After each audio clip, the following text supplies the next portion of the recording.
আসসালামু আলাইকুম সুপ্রিয় শিক্ষার্থী বন্ধুরা, কেমন আছো সবাই? আশা করছি তোমরা ভালো আছো। আলহামদুলিল্লাহ আমি ভালো আছি। আজ আমি উপস্থিত হলাম তোমাদের হিসাব বিজ্ঞান আর্থিক বিবরণীর ধারাবাহিক 5 পর্বের আজকে দ্বিতীয় পর্ব। আজ আমি তোমাদের সামনে আলোচনা করব আর্থিক বিবরণীর বিশদ আয় বিবরণীর দ্বিতীয় পর্বে। গত ক্লাসে আমি তোমাদেরকে বলেছিলাম আমরা আর্থিক বিবরণীর বিশদ আয় বিবরণী এটাকে দুইটি পার্টে শিখব। প্রথম পার্টে আমরা মোট মুনাফা আলোচনা করব, দ্বিতীয় পার্টে নেট মুনাফা পর্যন্ত। তাহলে আজকের পর্ব হচ্ছে কি মোট মুনাফার পর থেকে নেট মুনাফা পর্যন্ত। তো আমরা গত ক্লাসে কি আলোচনা করেছিলাম, কিভাবে মোট মুনাফা নির্ণয় করতে হয়, এবং সেই সাথে আমরা 4টা উদাহরণ দেখেছিলাম। তো গত ক্লাসটা আমি অল্প একটু রিভিউ করব, তারপরে আমি সামনের পার্টে চলে যাব। গত পার্টে আমরা কি শিখছিলাম?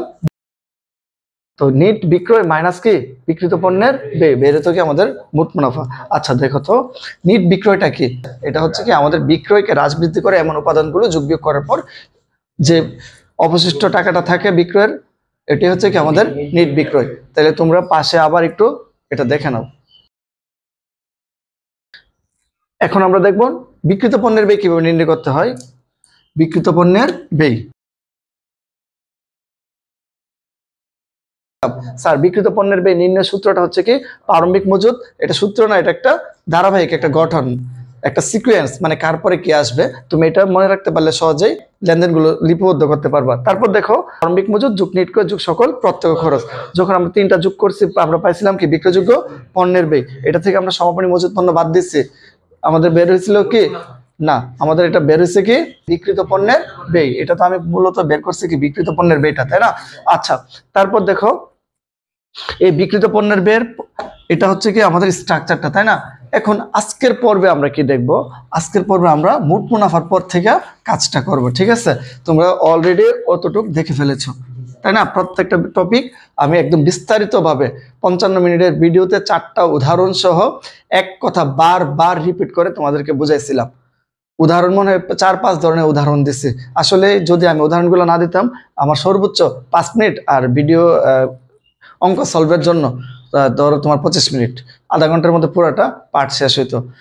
তো তোমরা যারা ভিডিও দেখো না ওইটা দেখো। আর আমরা এখন এখানে শুরু করব আজকের পর্ব।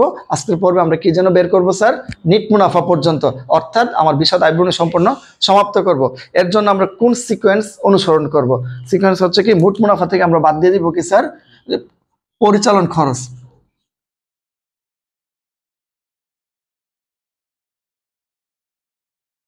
আজকের পার্টি ইনশাল্লাহ আমি তোমাদেরকে পুরোটা শেষ করব, ঠিক আছে? তোমরা মনোযোগ দিয়ে দেখতে হবে এবং আমার কথাগুলো কি শুনতে হবে। তাহলে দেখো আমরা গত পার্টের মধ্যে মোট মুনাফা পাইছিলাম কত। একটা উদাহরণস্বরূপ আমি তোমাকে বলি। ধরো 50, মনে করো 100 টাকা ছিল কি আমার কি নিট বিক্রয়, 50 টাকা ছিল কি আমার খরচ। কত হইলো মোট মুনাফা? 50 টাকা। আচ্ছা এবার আসো পরিচালন খরচ। আমাদের মূল পার্টে কিন্তু এখন ঢুকলাম। স্যার পরিচালন খরচ কাকে বলে? একটা ব্যবসায়ী প্রতিষ্ঠান পরিচালনা করতে গিয়ে দৈনন্দিন যে খরচগুলো হয় এটি হচ্ছে কি স্যার আমাদের পরিচালন খরচ। আচ্ছা একটা ব্যবসা পরিচালনা করতে গিয়ে কোন কোন ধরনের খরচ হয়? আমরা কিন্তু জানি আমাদের খরচটাকে অনেক ভাগে ভাগ করেছে, তাই না? আমরা আমাদের বেসিক ক্লাসে দেখেছিলাম কি আমাদের একটা প্রতিষ্ঠানের খরচের ক্লাসিফিকেশন মানে শ্রেণী বিভাগ, কোন খরচটা কোন ধরনের। আমরা জানি কি আমাদের খরচ মূলত 2 ধরনের, একটা প্রত্যক্ষ আর একটা কি পরোক্ষ খরচ। প্রত্যক্ষ খরচটা কি আমরা বিশদ আয় বিবরণীর প্রথম ধাপ বিক্রিত পণ্যের ব্যয়তে লিখে ফেলছি, তাই না? একটা পণ্য বা সেবা সামগ্রী ক্রয় বা উৎপাদনের সাথে সরাসরি সম্পৃক্ত সকল খরচ কি প্রত্যক্ষ খরচ, যেটা আমরা বের করছিলাম কি বিক্রিত পণ্যের ব্যয়ের মধ্যে লিখে ফেলছি, লিখে আমরা কিন্তু মোট মুনাফা নির্ণয় করেছিলাম, তাই না? আর পরোক্ষ খরচকে আবার 2 ভাগে ভাগ করছি। কয় ভাগে? 2 ভাগে। একটা হচ্ছে কি পরিচালন আর একটা কি অপরিচালন। তাহলে স্যার আমরা এখানে মোট মুনাফার পরে যে ধাপটা আসে এটা হচ্ছে কি পরিচালন খরচ। পরিচালন খরচ কি একটা ব্যবসা পরিচালনা করতে গিয়ে আমাদের দৈনন্দিন যে খরচগুলো হয়ে থাকে এটি হচ্ছে কি আমাদের কি স্যার পরিচালনা খরচ। আচ্ছা তো দেখো তো পরিচালনা খরচ কি। ধরো আমি যে ক্লাসটাতে বসে আছি এই ক্লাসটার মধ্যে কি কি খরচ আছে তোমাকে যদি বলি। ধরো আমি ফার্স্ট টাইম আমার হাতে আছে কি 4টা মার্কার। আচ্ছা এই মার্কারটা কি একটা কিনলে কি আমার সারা জীবন চলে, নাকি সপ্তাহ বা যত মানে লেখলেই তো শেষ হয়ে যায়, তাই না? আচ্ছা তাহলে এটা কিন্তু কিছু এরকম রাবার, পেন্সিল, ওরকম অনেক ধরনের খরচ আছে না, রাবার, পেন্সিল, ডাস্টার, এই সেই ছোটখাটো অনেক খরচ আছে। এটা কি একটা পরিচালনা খরচ না? আমি যদি তোমাদের এগুলা যদি না কিনি, এটা কি আমি কি ব্যবসা পরিচালনা করতে পারবো? মানে তোমাদেরকে পড়াতে পারবো? পড়াতে কিন্তু পারবো না। তাহলে এটা কি আমার একটা খরচ না? এই খরচের সামষ্টিক নাম হচ্ছে কি মনিহারি খরচ। আচ্ছা ধরো আমি যে ভুট্টাতে লিখতেছি, এই ভুট্টা লিখতে লিখতে একটা পর্যায়ে ধরো ভুট্টা কিনছি, এটা তো আর 2 দিন পর পর বদলাবো না। এটা কিন্তু আমি যে ব্যবহার করতেছি, এটা একটা ক্ষয় আছে না? অদৃশ্যমান ক্ষয় আছে কিনা? যদিও বুঝতেছি স্যার, আগে যেমন সাদা লিখতে পারতেন, এখনো কিন্তু সাদা, কিন্তু তোমরা যদি ভালোভাবে খেয়াল করে দেখো, এখানে ডট, এখানে ডট, এখানে ডট, এগুলো কিন্তু হয়ে যাচ্ছে না। এরকম কিছু স্থায়ী সম্পদ, যদিও স্থায়ী সম্পদের জন্য এরকম উদাহরণ দেওয়া ঠিক না, তারপরে আমি তোমাকে বোঝানোর সুবিধার্থে আমার হাতের সামনে যেটা আছে এটাকে দিয়ে তোমাকে দিলাম। এটা কি ক্ষয় হচ্ছে না স্যার? এটা হচ্ছে কি আমাদের কি অবচয়। আরো সহজে, আমার রুমে 2টা ফ্যান ঘুরতেছে, এখানে কই 8টা লাইট চলতেছে, তাই না? তোমরা একটা লাইট অফ করে রাখছো কেন? লাইটটা দাও, এটা উপরেরটা এদিকে। হ্যাঁ, তো দেখো আমার এখানে 8টা লাইট চলতেছে। তা 8টা লাইট, হ্যাঁ ধরো এগুলা সবটি গায়ে লেখা ছিল 1 বছরের ওয়ারেন্টি গ্যারান্টি। আচ্ছা আমার এখানে ধরো 2টা ফ্যান ঘুরতেছে, তোমরা যে বেঞ্চগুলোতে বসে আছো, এগুলা কি ক্ষয় হচ্ছে না? হ্যাঁ, এগুলার কিন্তু একটা অদৃশ্য ক্ষয় আছে। আর যে আমার এখানে যে বুটটা আছে, হ্যাঁ স্মার্ট টিভিটা আছে, তো এটা কি আমি যত টাকাতে কিনছি, ধরো কিনছিলাম 60,000 টাকা, এখন কি 60,000 টাকা বিক্রি করতে পারবো? আমি কিন্তু পারবো না স্যার। এটা কি আমার একটা অদৃশ্য ক্ষয় হচ্ছে না? ক্ষয় হচ্ছে। আচ্ছা দেখো, একটা ব্যবসা পরিচালনা করতে গিয়ে আমাদের এখানে দৈনন্দিন যে খরচগুলো হয়, এটাই কি পরিচালন খরচ। যদি আমাদের উল্লেখযোগ্য কিছু খরচের কথা বলি, ধরো আমার এখানে একটা কর্মচারী থাকলে কর্মচারী বেতন, কি কর্মচারী থাকলে কর্মচারী বেতন, আমি একটা বলছি কিন্তু একটা না, মানে যত কর্মচারী আছে যারা আমাকে সহযোগিতা করে ব্যবসার কাজে, হ্যাঁ তাদেরকে ছাড়া কি আমার ব্যবসাটা পরিপূর্ণতা পাবে? আমি কি বড় একটা ব্যবসাকে অপারেট করতে পারবো? পারবো না। দেখো কর্মচারী বেতন, ভাড়া, আমি যে বিল্ডিং এ থাকি বা যে প্রতিষ্ঠান নিয়ে থাকতেছি ওইটার ভাড়া, তারপরে কি আছে বিদ্যুৎ বিল, তারপর পানির বিল, হ্যাঁ তারপরে যে আমি ব্যবসার কাজে অন্য অন্য জায়গায় যাওয়া, যাতায়াত, তারপরে ব্যবসার কাজে অন্য কোথাও ভ্রমণ করা, ভিজিট করি না? করি তো। তারপরে আছে আপ্যায়ন, তারপর আমার ব্যবসার পরিচিতির জন্য এটা কি বিজ্ঞাপন, তারপরে ব্যবসার নিরাপত্তার জন্য কি বীমা, তারপরে কি আছে স্যার, এরকম অসংখ্য আমাদের খরচ আছে। এছাড়াও কিছু খরচ আছে, ধরো এরকম অনগদ কিছু খরচ। বিষয়টা হচ্ছে কি, অনগদ খরচটা আমি তোমাদেরকে বলেছি, যেমন আসবাবপত্র অবচয়, তারপর সুনামের অবলোপন, হ্যাঁ তারপরে আছে কি আমাদের ধরো ধ্যানদার থেকে এত টাকা আদায়যোগ্য নয়। ধরো কথার কথা, আমি এ মাসে 20টা স্টুডেন্ট পড়াইছি, আমি আমার কথা দিয়ে বলি, ধরো আমি 20টা স্টুডেন্ট কি পড়াইছি, তো স্টুডেন্টদেরকে যে আমি পড়াইছি, হ্যাঁ এখান থেকে ধরো 2টা স্টুডেন্ট আমার এখানে মানে 20 জনই পুরো মাস পড়ছে, 2টা স্টুডেন্ট কোনো কারণে টাকা না দিয়ে চলে গেছে, তাহলে আমার হিসাবের খাতায় কিন্তু আমি ঠিকই লিখে রাখছি কত, 20 জনের 20,000 টাকা। উদাহরণস্বরূপ আমি 1,000 টাকা করে ধরতেছি। তাহলে দেখো তো ফাইনালি আমি কি 2,000 টাকা পাচ্ছি? পাচ্ছি না। যেহেতু আমি পাচ্ছি না, এটাকে অনাদায় পাওনা, এটাকে আমরা বলি কি ঋণ। তো এটাও কি একটা ব্যবসার খরচ। তাহলে বুঝতে পেরেছো? তাহলে একটা ব্যবসা পরিচালনা সংক্রান্ত যত ধরনের খরচ আছে, এটাই কি পরিচালনা খরচ। স্যার ক্লিয়ার না? কোনো সমস্যা আছে? আচ্ছা, যখন আমরা মোট মুনাফা থেকে পরিচালন খরচটা বাদ দিব, বের হবে কি পরিচালন মুনাফা। আচ্ছা যদি আমার এখানে যদি মুনাফাটা কম হয়, খরচটা বেশি হয়, তাহলে কি ক্ষতি আসবে? তাহলে এটা কি পরিচালন ক্ষতি অত বের হতে পারে, তাই না? এটা নিয়ে তো তোমাদের বোঝার কোনো ইয়া নেই। যদি আমাদের আয়টা কম হয়, ব্যয়টা বেশি হয়, তাহলে তো ক্ষতি বের হবে, মানে মাইনাসের ফিগার বেরিয়ে তো ক্ষতি। একটু আস্তে, এত জোরে না। আচ্ছা, পরিচালন মুনাফার সাথে আমরা কি যোগ করবো স্যার? অন্যান্য আয়। আচ্ছা, অন্যান্য আয়গুলো কি? আমরা জানি কি একটা ব্যবসা প্রতিষ্ঠানের মধ্যে প্রত্যক্ষ আয় শুধুমাত্র কয় ধরনের? 2টাই শুধু প্রত্যক্ষ আয়। যদি আমার এটা সেবামূলক প্রতিষ্ঠান হয়, যেমন আমি একজন আইনজীবী, হ্যাঁ একজন আইনজীবী, আমি একজন ডাক্তার, সেক্ষেত্রে আমার জন্য কি এটা সেবা আয়। সেবা আয় মানে সেবার বিনিময়ে যে আয়টা গ্রহণ করব। আর ক্রয় বিক্রয় প্রতিষ্ঠান হলে কি শুধুমাত্র বিক্রয় থেকে কি যে আয়টা আসে, তাই না? তাছাড়া যতগুলো আয় আছে সবগুলো হচ্ছে কি পরোক্ষ বা অপরিচালন আয়। এগুলা কি পরোক্ষ অপরিচালন আয়। বুঝতে পেরেছো? তাহলে অপরিচালন আয় কোনগুলো স্যার? অপরিচালন আয় কোনগুলো? যে আয়টা আমাদের ব্যবসায়ের কার্য থেকে, মানে ব্যবসায়িক কার্যাবলী থেকে সরাসরি হয় না। মানে ধরো আমার উদ্দেশ্য কি মাল বা পণ্যদ্রব্য সেবা সামগ্রী কেনা বেচা করা, কিন্তু এর বাইরে আমার কিছু আয় হলো, যেমন বিনিয়োগের সুদ, ব্যাংক জমার সুদ, উপভাড়া প্রাপ্তি। বুঝছো? উপভাড়া প্রাপ্তি, হ্যাঁ শেয়ার বিনিয়োগের লভ্যাংশ প্রাপ্তি। বুঝছো? তারপরে কমিশন প্রাপ্তি, বাট্টা প্রাপ্তি, স্থায়ী সম্পদ বিক্রিজনিত আয়, বুঝতে পেরেছো? এইগুলো হচ্ছে কি আমার কি অন্যান্য আয়। তাহলে তোমরা আবার লিস্টটা দেখে নাও, এরকম ছোট্ট একটা লিস্ট, হয়তো লিস্ট দেখেছো। আচ্ছা, তারপর অন্যান্য আয়ের পর আমরা এখন দেখব কি অন্যান্য ব্যয়। স্যার অন্যান্য ব্যয় বা অপরিচালন ব্যয়টা কি? দেখো, এটা হচ্ছে কি আমাদের যে ব্যয়টা ব্যবসায় পরিচালনা সংক্রান্ত কাজে সরাসরি ব্যয় হয় না, ঠিক আছে? এটি হচ্ছে কি আমাদের অপরিচালন ব্যয়। যে কোনো ঋণের সুদ, দুর্ঘটনাজনিত ক্ষতি, আগুনে বিনষ্ট পণ্য, হ্যাঁ, এগুলো হচ্ছে কি আমাদের কি অন্যান্য ব্যয়। তোমরা ছোট্ট আকারে তালিকাটা দেখে নাও। ধন্যবাদ, হয়তো তোমরা দেখে নিয়েছো। আচ্ছা, তো আজকে আমরা শুরু করব কি মোট মুনাফা থেকে, তাই না? গত পর্বে আমরা মোট মুনাফা পর্যন্ত করেছিলাম। যারা প্রথম পর্ব দেখোনি তোমরা অনুগ্রহ করে দেখে আসো, তা না হলে এখনো মানে এটা এটা দেখে ওইটা গিয়ে দেখো, কোনো আপত্তি নেই। তবে বিষয় হচ্ছে কি তুমি অবশ্যই আমার 2টা ক্লাস দেখতে হবে। বিশদ আয় বিবরণের জন্য আমার এই 2টা ক্লাস এরকম 50-55 মিনিটের মধ্যে আমি ওপেন চ্যালেঞ্জ করতে পারবো। তুমি যদি সারা বাংলাদেশে যতগুলো এখন পর্যন্ত ইউটিউবে ক্লাস আপলোড করা হয়েছে, ফেসবুকে আপলোড করা হয়েছে, আমার মতো ওরকম বিশদভাবে বিস্তারিত আলোচনা পাবে না। এটা আমি ওপেন চ্যালেঞ্জ করতে পারি। আর এটা হচ্ছে কি, এটা আমার একটা নির্দিষ্ট কৌশল, আমি কিভাবে এটা করব। এখন বলতে পারো তাহলে স্যার আপনি একদিনে পূর্ণাঙ্গ অঙ্ক কেন করেন নাই? না, আমি তো তোমাকে বলছি আমি এটা শিখাবো, এটা তোমার বেসিক আতিগুলোর জন্য বেসিক ক্লাসের মধ্যে কাজ করবে। এটা হচ্ছে কি এই জন্য আমি পার্টে পার্টে করবো। যখন আমার 5টা পর্ব শেষ হবে তখন আমি যখন যে অঙ্কটা করবো একদম সম্পূর্ণ করব, ঠিক আছে? তাহলে চলো আমরা দেখতে থাকি। তো এর জন্য আমি আজকে তোমাদের নবম দশম শ্রেণীর যে বইটা আছে এটার যে উদাহরণগুলো আছে সেখান থেকে আমি 4টা উদাহরণ সমাধান করব, ঠিক আছে? ক্রয় বিক্রয় প্রতিষ্ঠানের।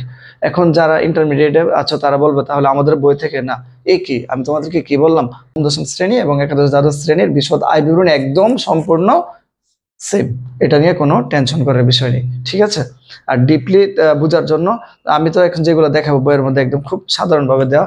আর আমি তোমাদেরকে আমার ব্যক্তিগত 2টা অঙ্ক করাবো, যেটার মধ্যে তুমি তোমার সম্পূর্ণ সকল ধরনের সমস্যা পেয়ে যাবে ইনশাল্লাহ, ঠিক আছে? অঙ্ক শুরু করার আগে আমরা আর্থিক বিবরণী ছকটা এঁকে নেই। আর আমি এখানে বরাবরের মতোই এটাকে 2টা অংশে ভাগ করে দিব, কারণ আমার এখানে বোর্ডে জায়গা নিবে না, সেজন্য আমি এটাকে 2টা ভাগে ভাগ করে নিব।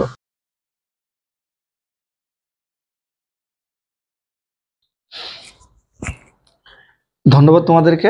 আমি ছক এঁকে নিলাম। গত পর্বে আমরা দেখেছিলাম 156 পৃষ্ঠা উদাহরণ 2 আরতি এন্টারপ্রাইজের মোট মুনাফা পর্যন্ত। কোথায়? মোট মুনাফা পর্যন্ত। তাহলে আজকে আমরা বিশদ আয় বিবরণী সম্পূর্ণ শেষ করব। সম্পূর্ণ শেষ করার জন্য আমরা এই ধাপটা আজকে আলোচনা করব, ঠিক আছে? মোট মুনাফার পর থেকে নিট মুনাফা পর্যন্ত, ঠিক আছে? আচ্ছা, তাই আমি কি করলাম, এখানে দেখো কোনো টাকা লিখিনি। তো আমরা কি করেছিলাম, একটা হিসাব কালের মধ্যে মোট নিট বিক্রি করেছিলাম কত? 100। আর ওই পণ্য বিক্রি করতে গিয়ে আমার এখানে বিক্রিত পণ্যের ব্যয় দাঁড়াছিল কত? 50।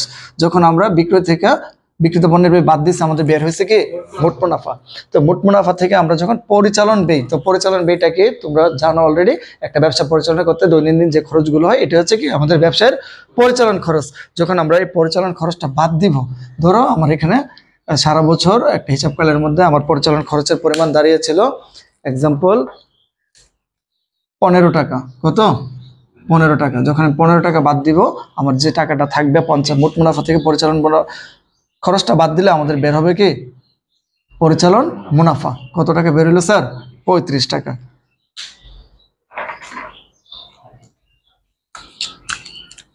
কত বের হলো? 35 টাকা, ঠিক আছে? এই সারা বছর আমার অন্যান্য আয়ের পরিমাণ দাঁড়ালো, উদাহরণস্বরূপ ধরে নাও 5 টাকা। তাহলে আমার কত টাকা দাঁড়ালো স্যার? আমার কত দাঁড়ালো স্যার? 40 টাকা। 40 টাকা, ঠিক আছে? আর অন্যান্য ব্যয়, আমার অন্যান্য ব্যয় দাঁড়ালো মনে করো কত টাকা? ধরো 5 টাকাই, কথার কথা। এমন হতে পারে না 5 টাকা আয়, অন্যান্য আয় 5 টাকা অন্যান্য ব্যয়। তারপরে আমার যে অবশিষ্ট টাকাটা বের হবে থাকবে, ওই টাকাটা হচ্ছে আমার কত টাকা? 35 টাকা। এই হচ্ছে আমার নিট মুনাফা। তাহলে আমরা এই ধাপটাই এখন দেখব, তাই না? তো আমরা এখন এখান থেকে কি বাছাই করব? আবার ঠিক আগের মতোই প্রশ্নটা আবার দেখো। যদি প্রশ্ন দেখা হয়ে থাকে তাহলে আমি তোমাদেরকে এখন আবার বলি তোমাদেরকে, আমরা এখন যে পার্টটা করতেছি মোট মুনাফা থেকে নিট মুনাফা পর্যন্ত। তাহলে আমরা প্রথম পার্টের মধ্যে 2 নম্বর অঙ্কের মধ্যে পেয়েছিলাম নিট মুনাফার পরিমাণ 1,41,000 টাকা। মোট মুনাফা কত পেয়েছিলাম? 1,41,000। এখানে লিখবো কি মোট মুনাফা কত? 1,41,000। আমি তোমাদেরকে আবার বলি, আমি কিন্তু বোঝানোর সুবিধার্থে এটাকে দুইটা ভাগ করেছি, কিন্তু তোমরা কিন্তু ওরকম দুই ছকে করলে কখনোই মার্ক পাবে না, ঠিক আছে? আচ্ছা, তারপর দেখো এখন আমরা কি করব, এখানে ব্যবসায়ের পরিচালন খরচগুলো বাদ দিব। তাহলে আমরা এখন লিখে ফেলি মাইনাস পরিচালন ব্যয়। স্যার কি করতে হবে? মোট মুনাফার পরের ধাপটা যেন কি? পরিচালন ব্যয়। কি করব? পরিচালন সকল খরচ বাদ দিব, তাই না? মাইনাস পরিচালন খরচ, তাই না? তো পরিচালনা খরচের মধ্যে এখানে কি কি আছে? পণ্য ক্রয় বিক্রিতে আসবে না, পণ্য ফেরত আসবে না, বেতন আছে, তাই না? বেতনের পরিমাণ কত স্যার? 20,000। তাহলে আমরা এখন এখানে লিখবো কি? বেতন কত? বেতন 20,000। আচ্ছা, তো দেখো এখানে আমরা কি লিখছি? বেতন 20,000 টাকা, কিন্তু সমন্বয় বলছে কি 6,000 টাকা বকেয়া বেতন। আমি তোমাদেরকে বলেছিলাম কি এই হিসাব কালের মধ্যে যতগুলা খরচ আছে সবগুলো এখানে লিখতে হবে, তাই না? তার মানে আমি এখানে বেতন দিয়েছি 20,000, আর দিতে হবে কত? 6,000। তাহলে আমার এখানে বকেয়া বেতনটা একটা দায়, তাই না? এটা আমি যোগ বকেয়া বেতন, বকেয়া বেতন 6,000। তার মানে কি 20,000 দিছে, আর দিতে হবে কত? 6,000। অর্থাৎ এই হিসাব করলে আর 6,000 টাকা বকেয়া রইলো। তাহলে আমার এখানে মোট বেতনের পরিমাণ কত দাঁড়ালো? 26,000। বুঝছো নাকি বোঝা নাই? বুঝছো। তারপরে হচ্ছে কি বীমা প্রিমিয়াম। বীমা প্রিমিয়াম বলছে কি বীমা প্রিমিয়াম অগ্রিম দেওয়া আছে। আমাদের এখানে বীমা প্রিমিয়াম দেওয়া আছে কত স্যার? 5,000, তাই না? কত দেওয়া? 5,000। কিন্তু সমন্বয় বলছে বীমা প্রিমিয়াম অগ্রিম। আমি কি বলছিলাম? এই হিসাব কালের মধ্যে যত টাকা খরচ হয়েছে তত এখানে লিপিবদ্ধ করবো, তাই না? আমরা বীমা প্রিমিয়াম দিচ্ছি কত? 5,000। এখানে বলছে কি অগ্রিম কত? অগ্রিম কত? 2,500। তার মানে কি বুঝতে হবে কি এটা এবছরের খরচ না, তাই না? যে অগ্রিম কোনো খরচ থাকলে এটা আমার জন্য কি চলতি সম্পদ, আর চলতি সম্পদ তো আর এখানে আসবে না, আসবে? আসবে না। বীমা 5,000 নাকি মাইনাস অগ্রিম 2,500, বাদ দিলে কত হয়? 2,500 টাকা, তাই না? তারপর হচ্ছে কি আমাদের এখানে বহি পরিবহন, এটা বাদ পড়েছিল, তাই না? বহি পরিবহন মানে কি? বিক্রয় পরিবহন। আর বিক্রয় পরিবহন কি একটা পরোক্ষ খরচ, এটা এখানে লিপিবদ্ধ হবে, তাই না? বহি পরিবহন না, বহি বহি পরিবহন কত দেখে বলতেছে তো।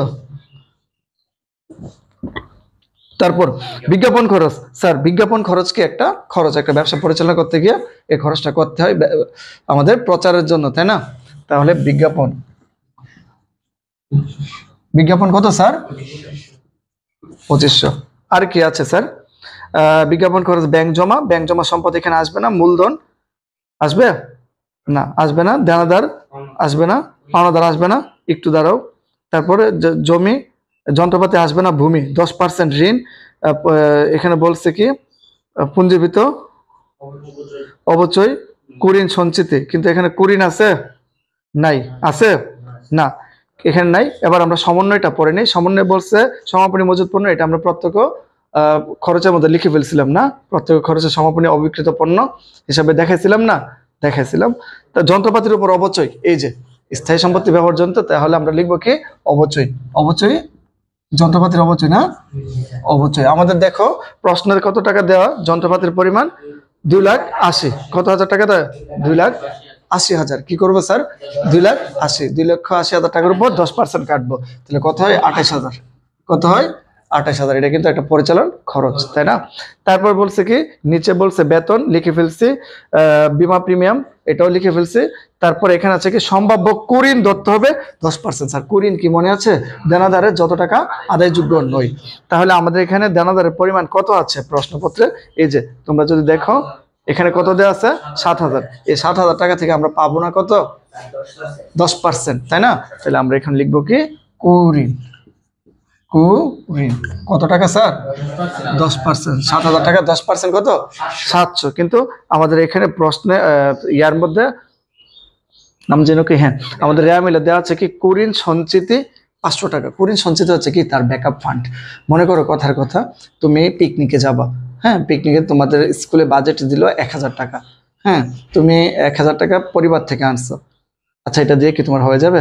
হয়ে যাবে না। কিন্তু তখন তুমি কি করলা? তুমি আগে থেকে জানো তুমি যেহেতু পিকনিকে যাবা, তুমি আগে থেকে কি করলা? তোমার হাতে কিছু টাকা জমাইলা, ঠিক আছে, এখন পিকনিকে গিয়ে ওই 1000 টাকার বাইরে যে খরচটা হবে এটা কিন্তু তুমি ব্যাকআপ দিতে পারবে। এটা হচ্ছে কি একটা ব্যাকআপ ফান্ড, একটা সঞ্চিতি।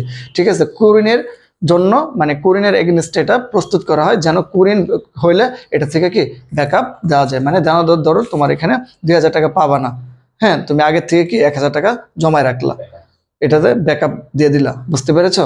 আচ্ছা, তাহলে আমরা কি করব স্যার, এই কুরিন থেকে কুরিন সঞ্চিতি কি করব, বাদ দিয়ে দিব। এটাকে আমরা বলি কি পুরাতন সঞ্চিতি। তো আমরা এটা বাদ দিয়ে দিব, মাইনাস ব্যাকআপ ফান্ড, পুরাতন সঞ্চিতি। কত টাকা? 500 টাকা। স্যার বাদ দিলে কি বের হবে আমাদের? কত বের হবে? 200 টাকা। কত লিখলাম? 200। স্যার আর কোনো কিছু আছে? আর নাই, আছে কি ঋণের সুদ বকেয়া। স্যার এটা তো অন্যান্য ব্যয়, তাই না? ঋণের সুদ কি অন্যান্য ব্যয় না? হ্যাঁ, তাহলে আমরা কি করব, এই পুরাটা যোগ করে দিব। যোগ করলে স্যার কত হয় স্যার? 26,000, 2500, 800, 2500, 28,200 কত হয়? 60,000। তাহলে আমাদের পরিচালন খরচ কত বের হইলো স্যার? 60,000। কত? 60,000। এটাকে বলে কি পরিচালন খরচ। যখন আমরা পরিচালন খরচ বাদ দিব তখন আমাদের বের হবে কি পরিচালন মুনাফা।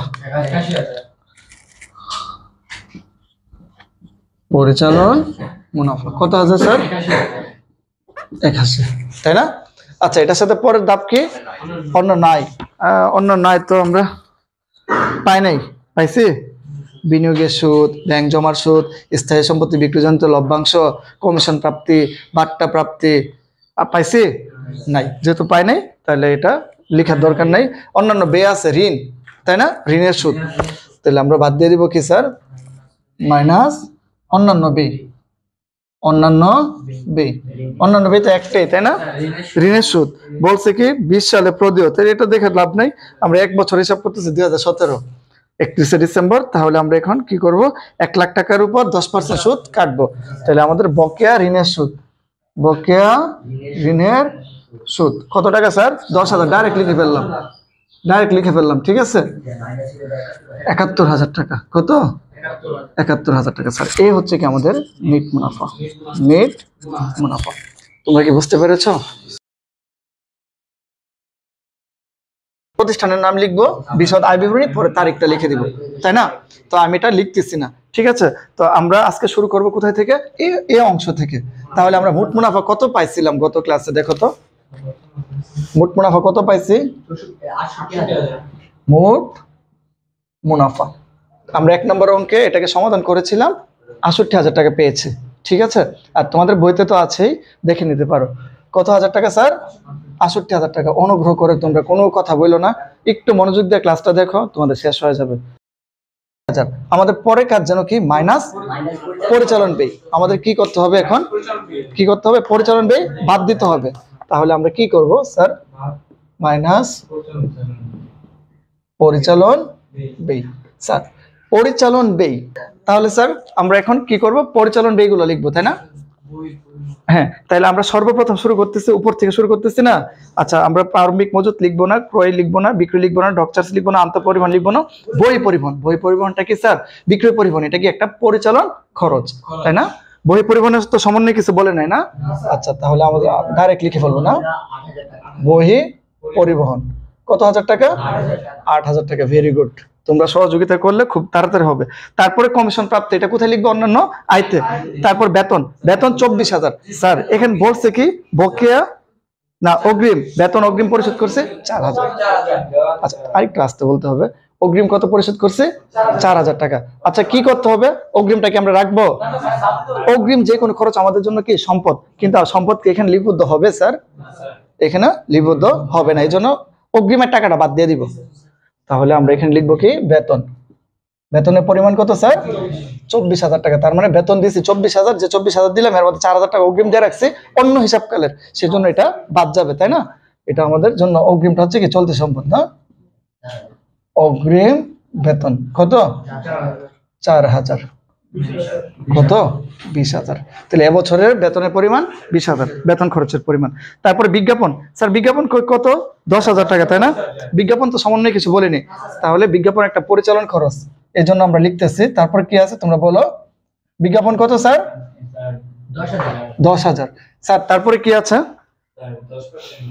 10% বিনিয়োগ। হ্যাঁ, ওই যে বিনিয়োগের সুদের অংশটা আসবে এখন না, অন্য নয়তে। তারপর হচ্ছে কি স্যার, হাতে নগদ চলতি সম্পদ আসবে না, দেনাদার পাওনাদার আসবে না, আমদানি শুল্ক আসবে না, মনিহারি বলছে কত, এটা আসবে। মনিহারি খরচ তোমরা জানো তো, এদিকে তাকাও, কাগজ কলম রাবার পেন্সিল সুতা আলপিন এগুলো সামষ্টিক নাম কি মনিহারি, তাই না? তাহলে মনিহারির পরিমাণ কত স্যার? 3,000। কিন্তু দেখা গেছে কি বছর শেষে 500 টাকা অব্যাহত আছে। তাহলে যেহেতু আমাদের একটা খরচ করে ফেলছি, এগুলার কি খরচের কিছু অংশ কি অব্যাহত রয়েছে, তাহলে এটা কি আমার জন্য চলতি সম্পদ না? চলতি সম্পদ তো। তাই আমরা কি খরচের মধ্যে কি সম্পদটা রাখতে পারবো? বাদ দিয়ে দিব, তাই না? তাহলে আমরা এখানে লিখবো কত স্যার? মনিহারি। মনিহারি কত স্যার? 3,000 মাইনাস, এখানে লিখি 3,000 মাইনাস অগ্রিম, সরি অগ্রিম না, অব্যবহৃত। অব্যবহৃত কত টাকা স্যার? 500। তাহলে এবছরের খরচের পরিমাণ কত? 2500। বুঝতেছে তো? তারপর কি আছে স্যার? অফিস খরচ। অফিস খরচের পরিমাণ কত? 6,000 টাকা। দেখো অফিস খরচের একটা সমন্বয় আছে খতে, বলছে কি অফিস খরচ বকেয়া আছে 1,000। তার মানে কি, এই কথাটার মানে কি? দেখো আমার একটা খরচ কি বকেয়া রয়েছে, তাহলে এটা আমার জন্য দায় না? দায়। আবার এটা আবার একটা খরচ। কেন? দেখো তুমি এ পর্যন্ত অফিস খরচ প্রদান করেছো কত? 6,000। আরো করতে হবে কত? বিষয়টা মানে তুমি এখন পর্যন্ত দিয়ে দিছো 6,000 টাকা, কিন্তু এবছরে আরেকটু খরচ আরো কিছু বাকি রয়ে গেল, তাহলে 1,000 টাকা করতে হবে। তাহলে এবছরে প্রকৃত খরচের পরিমাণ কত? 7,000। আমরা তো জানি এবছরে যতগুলো আয় ব্যয় আছে সবগুলো এখানে লিপিবদ্ধ করব, তাই না? তো আমরা কি করবো, এটা যোগ করে দিব না? অফিস খরচ কত হাজার? 6,000 যোগ বকেয়া, যোগ বকেয়া, বকেয়া খরচ 1,000। স্যার এখানে একটা দায় আছে না, এটা দায় না, এটা আমাদের চলতি দায়। কত হাজার স্যার? 7,000। তুমি বুঝছো নি? আচ্ছা তারপর দেখো বিদ্যুৎ খরচ। বিদ্যুৎ খরচ কি? 5,000। তাহলে এটা পরিচালন ব্যয় না? কেউ একটা ব্যবসা পরিচালনা করতে বিদ্যুৎ খরচ লাগে না? হ্যাঁ, আমরা এখন লিখবো কি বিদ্যুৎ খরচ কত হাজার? 5,000। তারপরে হচ্ছে কি স্যার বিক্রয় কমিশন। স্যার শুধু বিক্রয় কমিশন, এই বিক্রয় কমিশনটা কি স্যার আমাদের পরিচালন খরচ, তাই না? বিক্রয় কমিশন কত টাকা? 8,000। শুধু কমিশন থাকলেও এটা খরচ হতো, পরিচালন খরচ। তারপরে স্যার কি বিক্রয় কমিশন, দাঁড়াও একটু দেখে লো, পাইছি। আচ্ছা বাট্টা প্রদান বাট্টা প্রাপ্তি। বাট্টা প্রদানটা হচ্ছে কি আমাদের জন্য পরিচালন খরচ, আর বাট্টা প্রাপ্তি আয়, অন্যান্য আয়, তাই না? তাহলে আমরা এখানে তো আয়টা লিখতেছি তাই না, খরচটা লিখতেছি তাই না? আমরা শুধু বাট্টা লিখে দিলাম। কত টাকা? 1,000 শুধু বাট্টা। আচ্ছা আসবাবপত্র যন্ত্রপাতি বিনিয়োগের সুদ ব্যাংক জমা তৃপ্তি। স্যার আর কোনো কিছু আছে? নাই। এখানে সমন্বয় আর কোনো কিছু নাই। তাহলে আমরা এটা এখন পুরোটা যোগ করে ফেলি। তো যোগফল কত হয়েছে? 61,500। স্যার এটার নাম যেন কি? তো আমরা যোগ করে কত পাইলাম? 61,500। তাই এটার নাম যেন কি? পরিচালন খরচ বা ব্যয় না, পরিচালন খরচ লিখে দিলাম, তাই না? আচ্ছা যখন আমরা মোট মুনাফা থেকে পরিচালন খরচটা বাদ দিব, যখন মোট মুনাফা থেকে পরিচালন খরচ বাদ দিব, বের হবে কি? পরিচালন মুনাফা। তাহলে আমরা এটা বাদ দিয়ে দিব, তাই না? দেখো আমরা যদি বাদ দেই কত টাকা হয়? 6,500 না? 6,500। স্যার এটার নাম কি? পরিচালন মুনাফা। তোমরা কি বুঝছো নি? বুঝছো না? আচ্ছা দেখো আমার এখানে জায়গা নাই, আমি ওই পাশে চলে যাই না? আচ্ছা তাহলে যদি যাই আমি এখানে একটু সুন্দরের জন্য এখানে লিখি, হ্যাঁ তোমরা আবার পরিচালন মুনাফা। বুঝতে পেরেছো আমি কেন গেলাম? আমি এখানে সুন্দরের জন্য এটা লিখতেছি। তোমরা আবার তোমাদের খাতা যদি শেষ হয়ে যায়, এখানে যদি ক্যালকুলেশন করে বের করে ফেলো, ওইখানে আবার লেখার দরকার নাই, ঠিক আছে? এরপর থেকে করতে থাকবে। কত হয়েছে স্যার? 6,500। স্যার পরিচালন মুনাফার পরে আমরা কি করব? অন্যান্য আয়। তাহলে আমরা এটা যোগ করে দিব। কি করব? যোগ অন্যান্য আয়, অন্যান্য আয়। আচ্ছা অন্যান্য আয়ের মধ্যে আমরা কি কি দেখছিলাম? দেখো এখানে পাইছি কমিশন প্রাপ্তি। কমিশন প্রাপ্তির পরিমাণ কত? 500 টাকা, তাই না? আমরা লিখি কমিশন প্রাপ্তি। ভুল হইলে বলবা স্যার আপনার টাকার অঙ্ক ভুল হচ্ছে, ঠিক আছে, আর কোনো কিছু মিসিং হইলে এটাও বলবা। আয়গুলো তো সচরাচর ক্রেডিট দিয়ে বসে। হ্যাঁ আসবে। আচ্ছা, আমরা কমিশন প্রাপ্তির পরে উপরে কি ছিল, ছিল না তো, বেতন, বিজ্ঞাপন। আচ্ছা, বিনিয়োগ পাইছি, বিনিয়োগ 10%, তাহলে বিনিয়োগের পরিমাণ কত স্যার? 20,000। 20,000 এর মানে কি? এই অর্থ, এটার অর্থটা কি? একটু একটু উপর দিকে তাকাও, দেখো এখানে বলছে কি বিনিয়োগ 10%, এর মানে কি? তার মানে কি আমরা যে 20,000 টাকা বিনিয়োগ করছি, বছর শেষে এটা থেকে 10% আমাদের কি আয় হবে, মানে লাভ হবে, মানে লাভ আসবে আর কি। অর্থাৎ এটার অর্থ এখানে 10% বিনিয়োগ, 10% বিনিয়োগের অর্থ হচ্ছে কি আমরা যে 20,000 টাকা বিনিয়োগ করছি এর মধ্যে আমাদের হিসাবকাল শেষে, মানে 1 বছর পূর্ণ হইলে কি, বছর শেষ হইলে কি 10% সুদ পাবো, তাই না? এটা আমাদের কি বিনিয়োগের সুদ কি একটা আয় না? অন্যান্য আয়। তাহলে এটা একটা অন্যান্য আয় সম্পাদিত হয়ে গেছে, কিন্তু টাকা পাইছি কত? দেখো নিচে দেওয়া আছে বিনিয়োগের সুদ 800। কত দেওয়া আছে? 800। কিন্তু আমরা পাওয়ার কথা কত? 2,000 টাকা পাওয়ার কথা, পাইছি কত? 800। তাহলে আমরা লিখবো কি বিনিয়োগের সুদ কত পাইছি? 800। তাহলে বকেয়া আছে কত?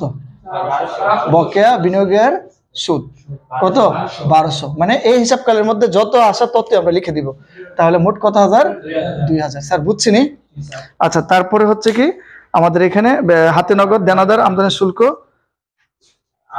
বিক্রয় কমিশন খরচ, তাই না? বাট্টা প্রাপ্তি, বাট্টা প্রাপ্তি, বাট্টা প্রাপ্তি কত হাজার টাকা স্যার? 800। কত হলো? 3,300, তাই না? 3,300। এটা অন্য নাই যোগ হবে নাকি বিয়োগ হবে? যোগ হবে। কত হবে? 9,800, তাই না? আচ্ছা দেখো, এটা থেকে আমরা কি করব? অন্যান্য ব্যয় বাদ দিব। অন্যান্য ব্যয়গুলো আমরা কি করব স্যার? বাদ দিয়ে দিব। মাইনাস অন্যান্য ব্যয়। স্যার অন্যান্য ব্যয়ের মধ্যে আমরা এখানে কি কি পাইছি? একটাই আছে, শুধুমাত্র একটাই, ব্যাংক জমা অতিরিক্তের সুদ। তাহলে আমাদের হ্যাঁ ব্যাংক জমা অতিরিক্ত সুদ, ব্যাংক জমা অতিরিক্তের সুদ কত হাজার? 1,000। তাহলে আমরা এটা বাদ দিয়ে দিব, 8,800। স্যার আর কোনো কিছু বাকি আছে? নাই। এটা হচ্ছে কি নেট মুনাফা। আচ্ছা আমি আর একটা কথা বলি, যারা ইন্টারমিডিয়েটে আছো তাদেরকে বলি, তোমাদের যদি আয়কর থাকে, হিসাব বিজ্ঞান দ্বিতীয় পত্রের আর্থিক বিবরণী বিশদ আয় বিবরণী নির্ণয় করো। যদি আয়কর থাকে সেক্ষেত্রে আয়করটা বাদ দিতে হবে। এখানে কর পূর্ব নেট মুনাফা হবে, আয়কর থাকলে আয়করের হারটা বাদ দিয়ে দিতে হবে। ঠিক আছে, শেষ, ক্লিয়ার? আচ্ছা স্যার তারপর অঙ্কটা করি, তারপর একটা দেখে এই একটু একটু এদিকে, তারপর একটা করি। আচ্ছা তো আমরা এখন দেখেছি অর্পণ ট্রেডার্স, তাই না?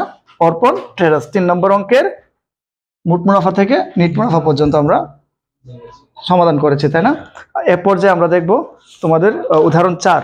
উদাহরণ 4টা হচ্ছে কি শকর ট্রেডার্স। এটারও কোন অংশটা দেখবো স্যার?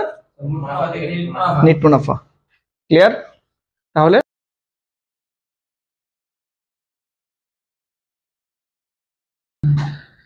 লাইফে ফাঁস করার আনন্দের মতো আনন্দ আর করতে না। হ্যাঁ লাইফে ফাঁস করে। আচ্ছা তাহলে আমরা 2 নম্বর ভিডিওতে দেই না। আচ্ছা তোমরা প্রশ্নটা আগে দেখে নাও।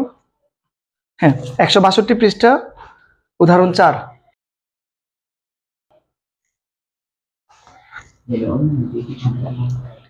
এবার হার্ডলি দেখে নাও। হ্যাঁ হয়তো দেখে নিয়েছো, তাহলে আমি প্রশ্নটা পড়ি। এই ক্লাস করে পিচ্ছি। তাহলে আচ্ছা তোমাদেরকে একটা প্রশ্ন করে ক্লাসটা অঙ্কে যাওয়ার আগে, এই ধাপে আমরা এখন কোন ধাপটা করব? মোট মুনাফা থেকে নেট মুনাফা। এই ধাপে কোন ধরনের লেনদেনগুলো বসে? পরোক্ষ আয় এবং ব্যয়। আর প্রত্যক্ষ আয় ব্যয়গুলো যেন কোথায় বসে? অর্থাৎ বিশদ আয় বিবরণী বলতেই একটা প্রতিষ্ঠানের সকল প্রকার আয় ব্যয়গুলো লিপিবদ্ধ হয়, তাই না? সকল প্রকার আয় ব্যয়গুলো দ্বারা আমরা যে বিবরণীটা প্রস্তুত করি, ওই বিবরণীর নাম হচ্ছে কি বিশদ আয় বিবরণী। এটার মধ্যে একটা প্রতিষ্ঠানের একটা হিসাবকালের লাভ ক্ষতির পরিমাণ নির্ণয় করা হয়, তাই না? আর প্রত্যক্ষ আয় ব্যয় দ্বারা তৈরি করি কি মোট মুনাফা, পরোক্ষ আয় ব্যয় দ্বারা প্রস্তুত করি কি নেট মুনাফা। স্যার ক্লিয়ার না? তাহলে আমি প্রশ্নটা পড়ি। আমি প্রশ্নটা পড়ি, কোন লেনদেনগুলো যাবে কোন লেনদেনগুলো যাবে না। তোমাদেরকে প্রথমে একটা ওভারভিউ দিয়ে দেই 1 মিনিটের মধ্যে। দেখো বলছে কি শকর ট্রেডার্সের র্যামিল, তাই না? মার্চ 31, 2017। স্যার এর মানে হচ্ছে কি সমাপ্ত বছর যেহেতু বলে দিচ্ছে। প্রশ্নটা আবার পড়ে। উদাহরণ 4, শকট ট্রেডার্সের নিম্নোক্ত রেয়ামিল এবং সমন্বয় সমূহ বিবেচনা পূর্বক 2017 সালের 31 মার্চ সমাপ্ত বছরের বিশদ আয় বিবরণী। সমাপ্ত বছর বলতে কি 1 বছরের, তার মানে বুঝতে হবে তোমার এপ্রিলের 1 তারিখ 2016 থেকে হিসাবটা শুরু হয়েছে, তোমার এবছর এসে কি হিসাবটা শেষ হয়েছে, তার মানে কি 1 বছর। আমরা তো জানি যে কোনো একটা নির্দিষ্ট সময় হতে পারে হিসাবকালের শেষ দিন, হতে পারে না? তোমার ইচ্ছে হচ্ছে আজকের দিনটা থেকে কি করবা, তুমি সম্পূর্ণ শেষ করবা, তাহলে আজকের দিনটাই কি তোমার হিসাবকালের শেষ দিন। যদি সমাপ্ত বছর হয়, আবার কেউ কেউ কি করে কোয়ার্টারলি করে, কত মাস, 3 মাস পর পর করে, আবার কেউ 6 মাস পর পর করে, আবার কেউ কেউ কি করে 1 বছর পর পর। আমাদের এই বইগুলোতে সচরাচর থাকে কি 1 বছরের, কিন্তু 6 মাসে থাকলে কিন্তু লেখা থাকে 6 মাসের, তখন কিন্তু তুমি সবকিছু 1 বছর ধরতে পারবে না, পারবা না। আচ্ছা তাহলে চলো আমরা রেয়ামিলটা পড়ে নেই। হাতে নগদ, চলতি সম্পদ, এটা বিশদ আয় বিবরণীতে আসবে না। তারপর ব্যাংক জমা, চলতি সম্পদ, এটাও আসবে না। প্রাপ্য বিল, প্রদেয় বিল, একটা চলতি সম্পদ, একটা চলতি দায়, একটাও কোথায় আসবে না, বিশদ আয় বিবরণীতে আসবে না। তারপর মূলধন আসবে না। প্রারম্ভিক মজুত পণ্য, এটা আসে, লিখে ফেলছে, বিক্রিত পণ্যের বেতে লিখে ফেলছে, একটু মনোযোগ দাও। ক্রয় বিক্রয়, তারপরে ক্রয় ফেরত, বিক্রয় ফেরত, এগুলা কি প্রত্যক্ষ আয় বেতে লিখে ফেলছে। দেনাদার, চলতি সম্পদ, পাওনাদার, চলতি দায়। আসবাবপত্র বিক্রয়জনিত মুনাফা, এটা কি অন্যান্য আয়ে বসবে। তারপরে বিজ্ঞাপন একটা খরচ। পরিচালন ব্যয়, বেতন, পরিচালন ব্যয়, পরিবহন, প্রত্যক্ষ খরচ লিখে ফেলছি। পরিবহন কি প্রত্যক্ষ খরচ না স্যার? হ্যাঁ। তারপরে আপ্যায়ন খরচ, এটা আসবে। তারপরে কুরিন এবং সন্দেহজনক কুরিন সঞ্চিত, কুরিন কি জানো নি, দেনাদারের যত টাকা আদায়যোগ্য নয়, এটা কি আমাদের জন্য একটা কি খরচ, তাই না? কমিশন প্রদান, কমিশন প্রদান হচ্ছে কি আমাদের জন্য পরিচালন খরচ এবং কমিশন প্রাপ্তি কি অন্যান্য আয়। ইজারা সম্পদ 5 বছরের জন্য, 5 বছরের জন্য যেহেতু 30,000 টাকা দিলাম, এখানে একটা অংশ মানে 5টা ভাগ করে একটা অংশ হয়ে যাবে কি এবছরের জন্য খরচ, আর বাকিটা। আচ্ছা তাহলে ইজারা সম্পদ 5 বছর, এখান থেকে আমরা কি 1 বছরের কেটে বের করে নিব, এটা পরে দেখবো করার সময়। আসবাবপত্র সম্পদ আসবে না, যদি অপচয় থাকে আসবে। অফিস সরঞ্জাম সম্পদ আসবে না, যদি অপচয় থাকে তাহলে আসবে। উত্তোলন, এটা আসবে না। আমরা রেয়ামিল পড়লাম, রেয়ামিল পড়ার পর সমন্বয়গুলো কি, তাহলে প্রথম বলছে কি সমাপনী মজুত পণ্য 20,000 টাকা, তো এটা আমরা বিক্রিত পণ্যের বেতে লিপিবদ্ধ করে ফেলছি। 2 মাসের বেতন বকেয়া, কি স্যার? বেতন যদি 2 মাসের বকেয়া থাকে, এটা কার সাথে সমন্বয় হবে? বেতনের সাথে, তাই না? এটা বেতনের সাথে সমন্বয় করতে হবে। আমাদের একটা খরচ বেড়ে আছে যেটা এখন লিপিবদ্ধ হয়নি, এটা আমরা করে নিব। দেনাদার এত টাকা আদায়যোগ্য নয়, তাহলে এটা কি কুরিন, এটা কি কুরিন। কুরিন নিয়ে তোমাদের আলাদা করে আমি একটা ভিডিও দিব। এই কুরিন নিয়ে সবার সমস্যা থাকে, মানে সবার না, স্পেসিফিক 80% স্টুডেন্টের বলতে পারো থাকে। এটা আমি একটা ক্লাস দিব 10 মিনিট বা 5 মিনিটের, এর মধ্যে শেষ হয়ে যাবে। তারপর দেখো বিজ্ঞাপন অর্ধেক বিলম্বিত করতে হবে, ঠিক আছে, এটাও আমরা সমন্বয় করে নিব। আসবাবপত্র এবং অফিস সরঞ্জামের উপর অবচয় ধার্য করতে হবে, তাই এটাও আমরা সমন্বয় করে নিব, ঠিক আছে। তাহলে দেখো তো আমরা প্রথম এখানে কি লিখবো, অবশ্যই প্রতিষ্ঠানের নাম, বিশদ আয় বিবরণী এবং কি তারিখ, তাই না?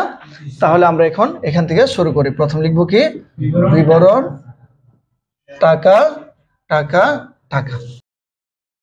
স্যার আমরা মোট মুনাফা পেয়েছিলাম না, কত? 30,000।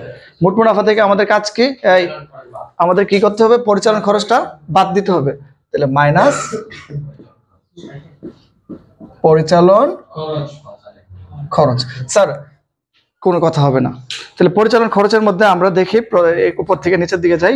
হাতে নগদ, চলতি সম্পদ আসবে না, ব্যাংক জমা আসবে না, প্রাপ্য বিল, প্রদেয় বিল আসবে না, মূলধন আসবে না, প্রারম্ভিক মজুত আসবে না, পণ্য ক্রয় বিক্রয় আসবে না, তারপর ক্রয় ফেরত, বিক্রয় ফেরত আসবে না, দেনাদার পাওনাদার আসবে না, আসবাবপত্র বিক্রয়জনিত মুনাফা এটা আসবে অন্যান্য আয়তে। এখন এই পর্বে আসবে না, পরিচালন খরচে আসবে না। তারপর বিজ্ঞাপন, হ্যাঁ বিজ্ঞাপন আসবে, কিন্তু আমাদের এখানে সমন্বয় বলছে কি দেখছেন নে, বিজ্ঞাপন খরচ অর্ধেক বিলম্বিত। এর মানে কি, আমি যে বিজ্ঞাপন 7,000 টাকা করেছি, এর অর্ধেকটা পরবর্তী হিসাবকালে ব্যবহার করব। তাহলে এবছর কি পুরাটা, না না না স্যারে কি বলি শোনো, তুমি বুঝে আমি বলতেছি শোনো, বিজ্ঞাপন খরচ করছি কত এবছর? 7,000। বলছে কি অর্ধেক বিলম্বিত, তার মানে কি আমি যে মোট খরচটা করলাম 7,000 টাকা, এটা পুরাটা না এবছর লাগবে না। তাহলে কি এবছর খরচের পরিমাণ কত হবে? অর্ধেক হয়ে যাবে।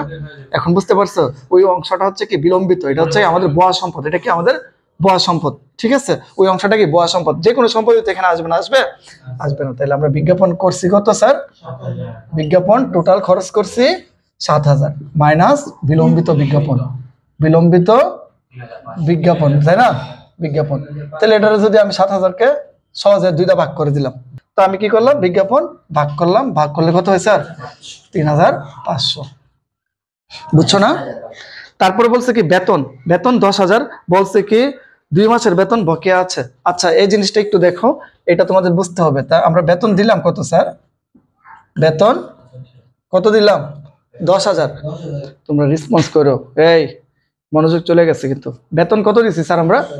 10,000। কিন্তু এখানে বলছে কি 2 মাসের বেতন বকেয়া আছে। আচ্ছা এই জিনিসটার মানে কি? 2 মাসের বেতন বকেয়া আছে তার মানে কি আমি যে 10,000 টাকা দিলাম আমার তো হিসাবটা 1 বছরের। কত দিনের? 1 বছরের। বেতন কত? 1 বছরের না, আমরা বেতন লিখছি কত? 10,000। এখন বলছে কি তোমাকে বলতেছে বেতন যে 10,000 টাকা দিয়েছেন স্যার, আপনার তো আরো 2 মাসের বকেয়া আছে। তার মানে আমি বেতন দিছি কই মাসের? 10 মাসের। 10 মাসের 10 মাসের 2 মাসের কত হবে? তো আমরা এই জন্য কি করব? যোগ বকেয়া বেতন,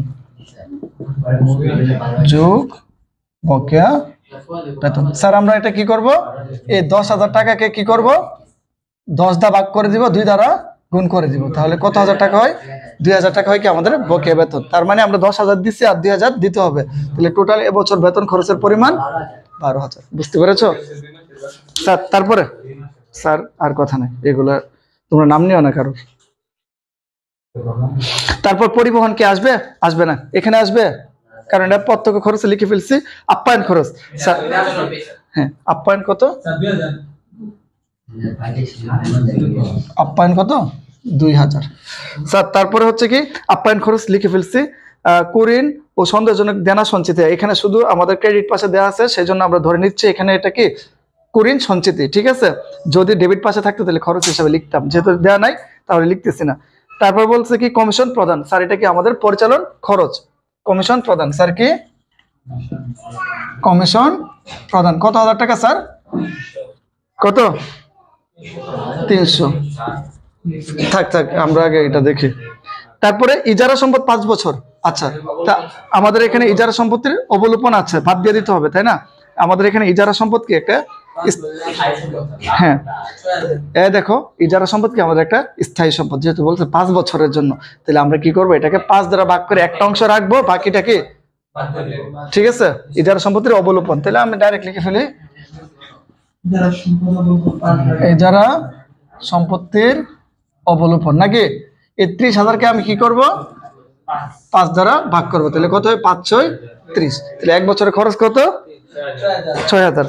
তারপরে আছে কি আমাদের হ্যাঁ আমাদের এখানে আছে কি তারপরে আসবাবপত্র অফিস সরঞ্জাম উত্তোলন। তো আমাদের এখানে র্যামিল থেকে সবকিছু লেখা শেষ তাই না? এবার সমন্বয় দেখি কোনো কিছু বাদ আছে কিনা। বকেয়া বেতন লিখে ফেলছি, দেনাদার এত টাকা আদায়যোগ্য নয়। স্যার এই যে দেনাদারের এত টাকা আদায়যোগ্য নয়, তাহলে আমরা এটা লিখবো কি নতুন কুরিন অথবা কুরিন বা অলিখিত কুরিন। আমি এখানে লিখলাম অলিখিত কুরিন, মানে দেনাদার এত টাকা আদায়যোগ্য নয়। কত হাজার টাকা আদায়যোগ্য নয়? 1,000 টাকা। পরে আর কোনো কিছু বলছে? আর কোনো কিছু বলে না, কিন্তু একদম প্লেন। উপরে বলছে কি সন্দেহজনক কুরিন সঞ্চিত। আমি আগে থেকে কি করছি? একটা ব্যাকআপ ফান্ড তৈরি করছিলাম।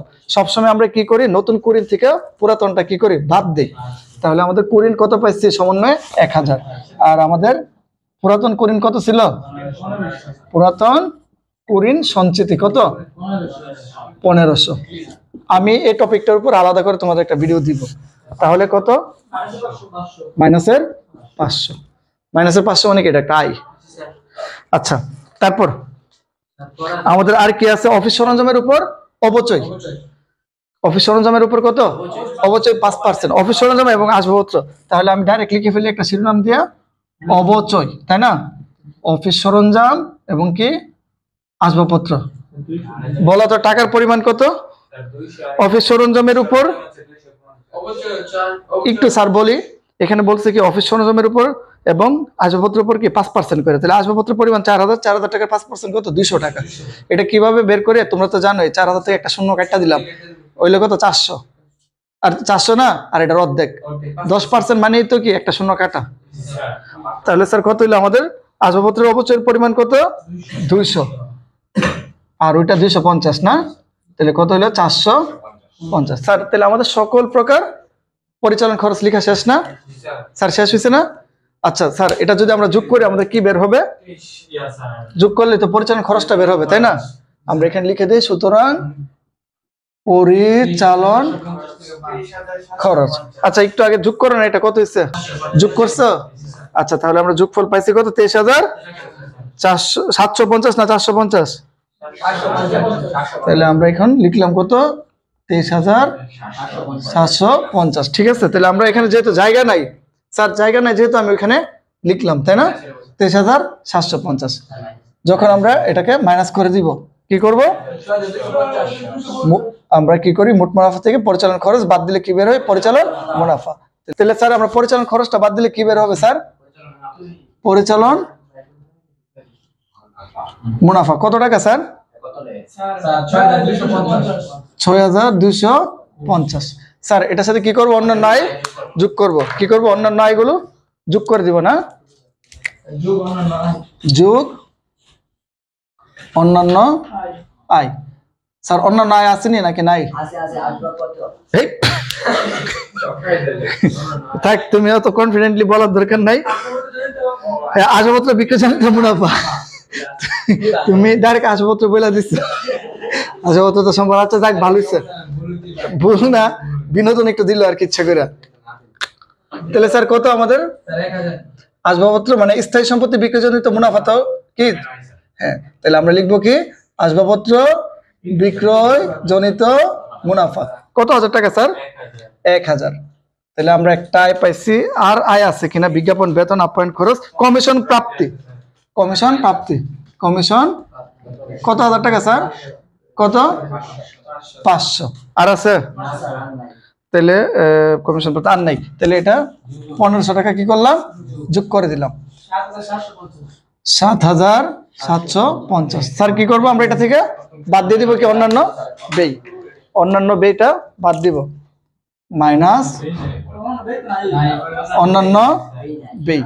স্যার আমি লিখে ফেলছি, অন্যান্য ব্যয় নাই। তোমরা যদি এরকম ভুল করে লিখে ফেলো কি করবা? কোনো কিছু নাই তো? নাই। তাহলে এটা বাদ দিলে কত হবে? 7,000।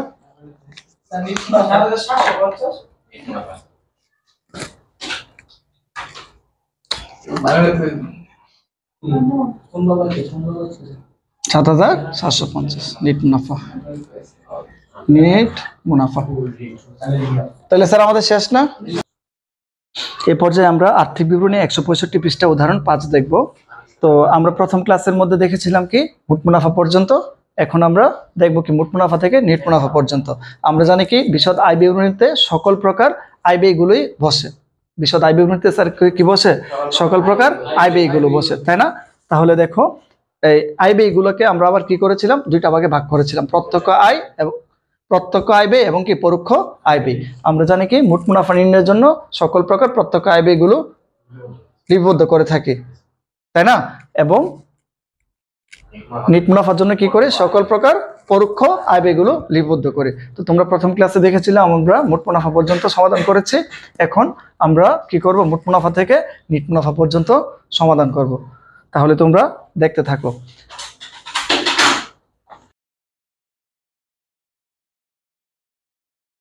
আচ্ছা, তাহলে চলো আমরা শুরু করি, তাই না? এর আগে আমরা কি করব?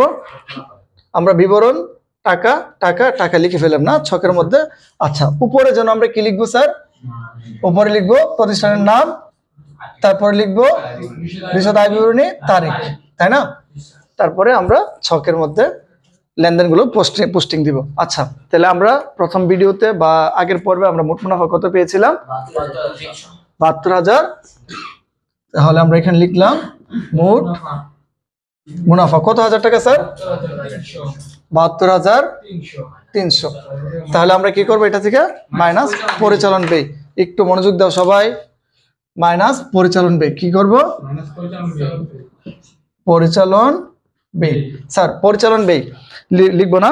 তাহলে আমরা পড়িয়ে দেখো, রেমিল থেকে দেখি। দেনাদার, পাওনাদার, দালান কোঠা, সাধারণ সঞ্চিতি, হাতে নগদ, মূলধন, উত্তোলন, প্রারম্ভিক মজুত পণ্য, ক্রয় বিক্রয়, দালানের মেরামত। স্যার দালানের মেরামত, যে কোনো মেরামত আমাদের জন্য কি? পরিচালন ব্যয় না? কত হাজার? 600। তারপরে হচ্ছে কি? একটু দাঁড়াও, জাহাজ ভাড়া এটা খরচ, কিন্তু প্রত্যক্ষ আসবে না, শুল্ক আসবে না, ডক চার্জ খরচ আসবে না। বেতন সম্মানী, হ্যাঁ। সমন্বয় কি কিছু বলছে? সমন্বয় কিছু বলে নাই, তাহলে ডাইরেক্ট বেতন লিখে ফেলবো না? বেতন কত স্যার? 18,000 তোমরা ভুল বললো না প্লিজ। তারপরে সাধারণ খরচ, আচ্ছা এই দেখো সাধারণ খরচ কত বলছে 5,000। আচ্ছা সমন্বয় বলছে দেখো অব্যবহৃত মণিহারি 1,000 টাকা, অব্যবহৃত মণিহারি কত 1,000 টাকা, কত হাজার 1,000। তাহলে হ্যাঁ সাধারণ খরচ যখন আমাদের প্রশ্নপত্রে সাধারণ মণিহারি না দেওয়া থাকে তখন এর পরিবর্তে থাকে কি সাধারণ খরচ। আর বিষয়টা হচ্ছে সাধারণ খরচ কি আর মণিহারি কি একই তুমি ধরে নাও এখন।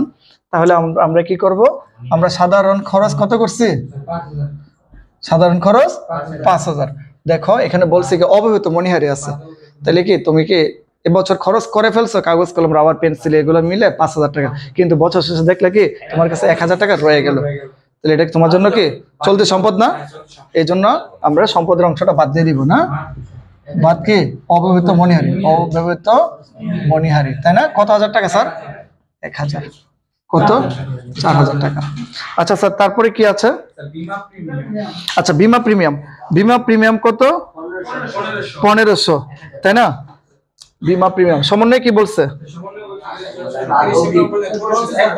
আচ্ছা 1 বছরের জন্য। এখন বলছে কি তোমাদেরকে এই বিষয়টা একটু খেয়াল করতে হবে, এই বীমা প্রিমিয়ামের এটা 3টা অপশন, মানে 3টা পরিস্থিতি তৈরি হতে পারে। এখন আমাদের বছর শেষ হচ্ছে কত 30শে জুন, সমাপ্ত বছর 1 বছর। আর এখানে হচ্ছে কি এটা বলছে কি কোথায়, হ্যাঁ বীমা প্রিমিয়াম 2017 30শে সেপ্টেম্বর পর্যন্ত পরিশোধ।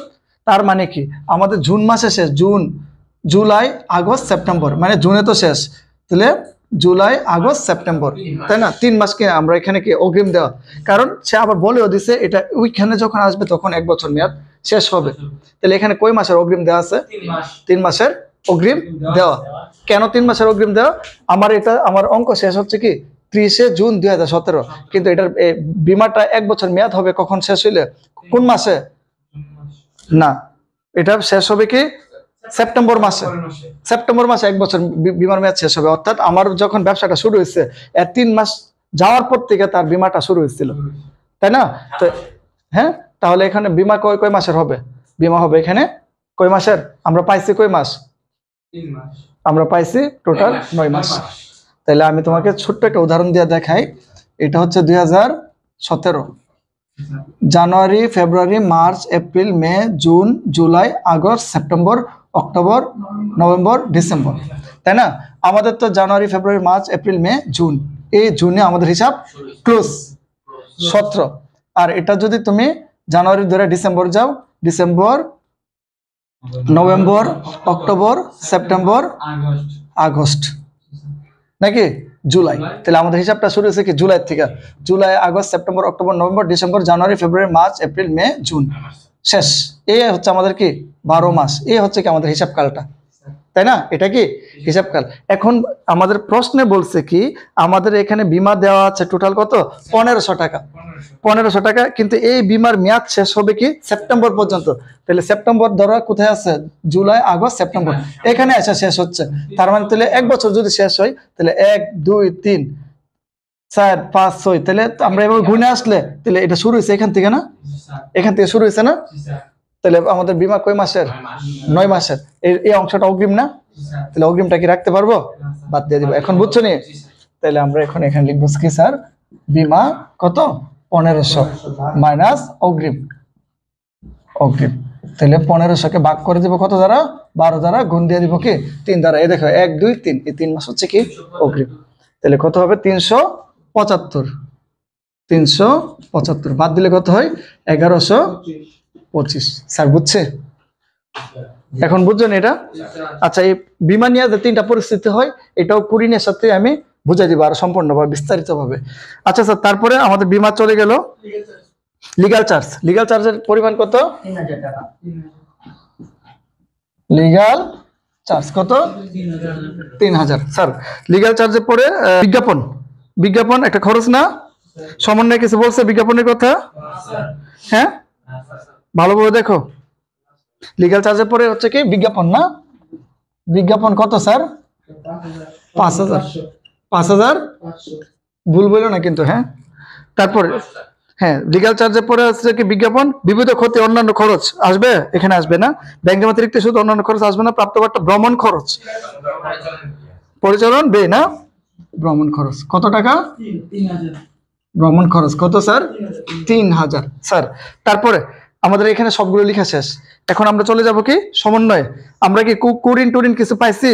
রেয়া মিলে কি পাইছি? কুরিন সঞ্চিতি পাইছি, লিগ্যাল চার্জের সাথে আছে না? সমন্বয়ে আছে কিন্তু আমাদের রেয়া মিলে না। তাহলে আমাদের রেয়া মিলে লেখা শেষ। এবার আমরা একটু রিভিউ করব সমন্বয়ে কোনো কিছু বাদ পড়ছে কিনা। ব্যক্তিগত প্রয়োজন উত্তোলন এটা এখানে আসবে না। আন্তঃপরিবহন আন্তঃফেরত বই ফেরত এখানে এখন আসবে না। বীমা প্রিমিয়াম লিখে ফেলছি, অবহিত মনে লিখে ফেলছি।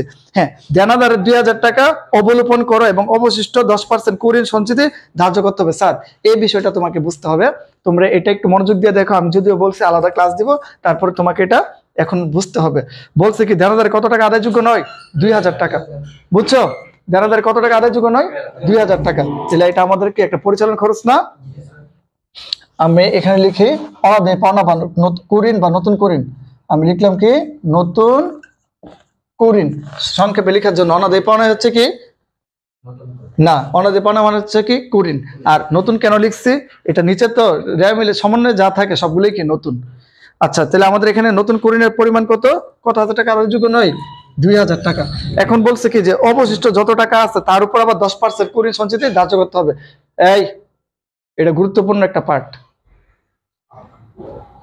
তাহলে আমাদের এখানে বলছে কি দেনাদার কত টাকা আদায়যোগ্য নয়?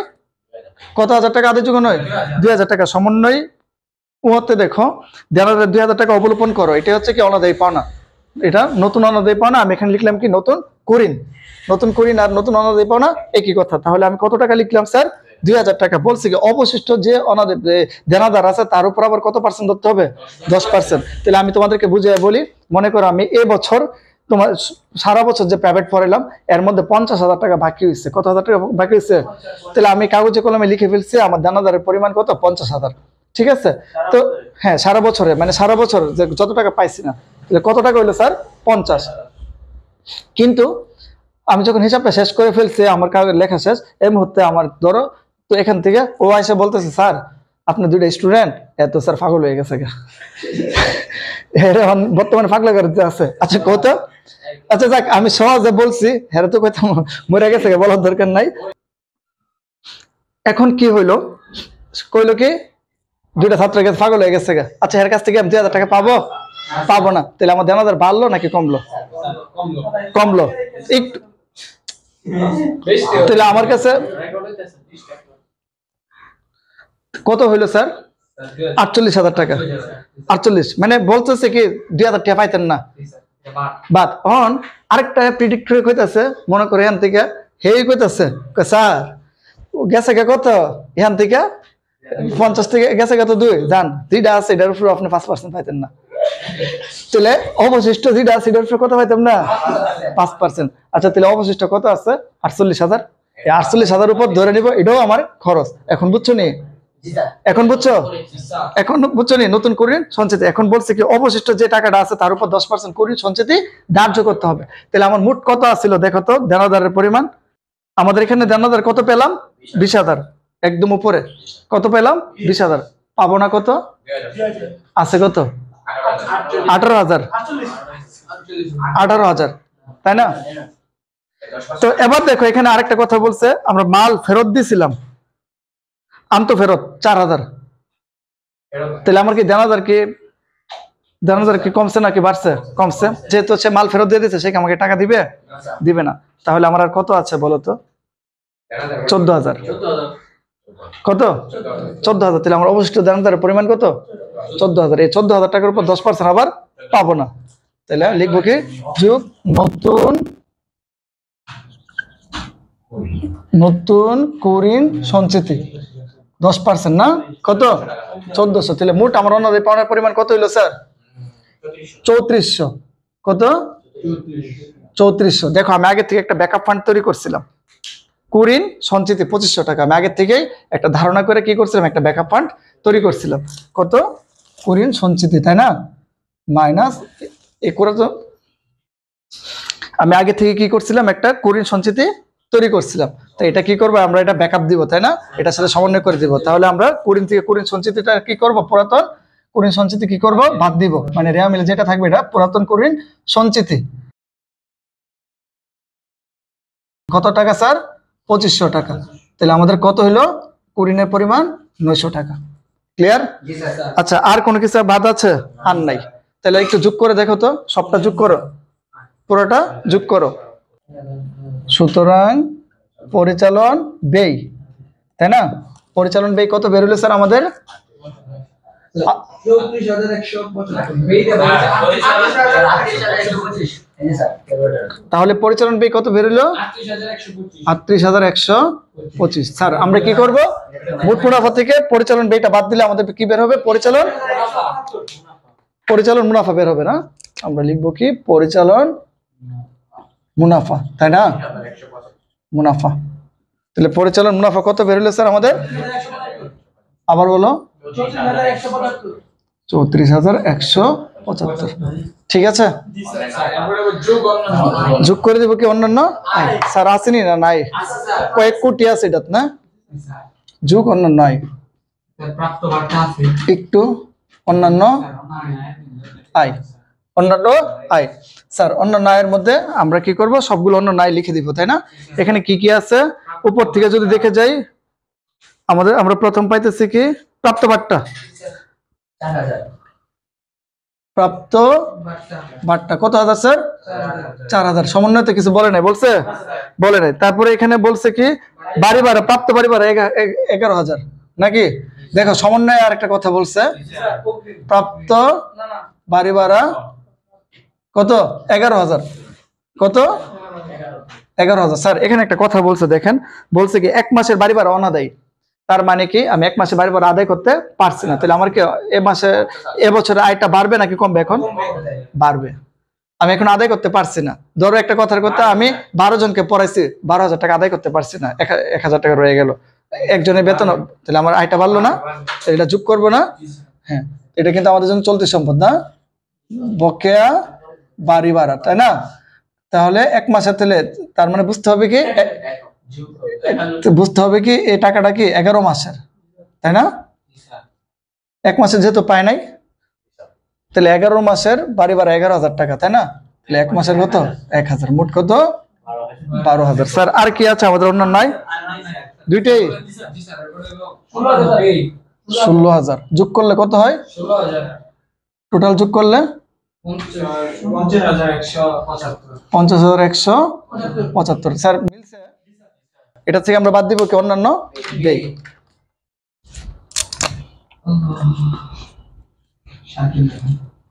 অন্যান্য ব্যয়, তাই না? অন্যান্য ব্যয় কি কি আছে স্যার এখানে? আমরা উপর থেকে যদি দেখে আসি, প্রথমে পাইতেছি ব্যাংক জমা, ইয়াতে আছে তোমার ব্যাংক জমাতিরিক্ত সুদ, বিবিধ ক্ষতি, তাই না? হ্যাঁ, বিবিধ ক্ষতি আছে। তাহলে বিবিধ ক্ষতিটা লিখে ফেলি। কত হাজার? বিবিধ ক্ষতি কত? 3,600। 3,600। স্যার তারপরে কি আছে? ব্যাংক জমাতিরিক্তের সুদ। ব্যাংক জমাতিরিক্তের সুদ। ব্যাংক জমাতিরিক্তের সুদ কত? 10,000। আর কি আছে? কত? 13,600। আচ্ছা,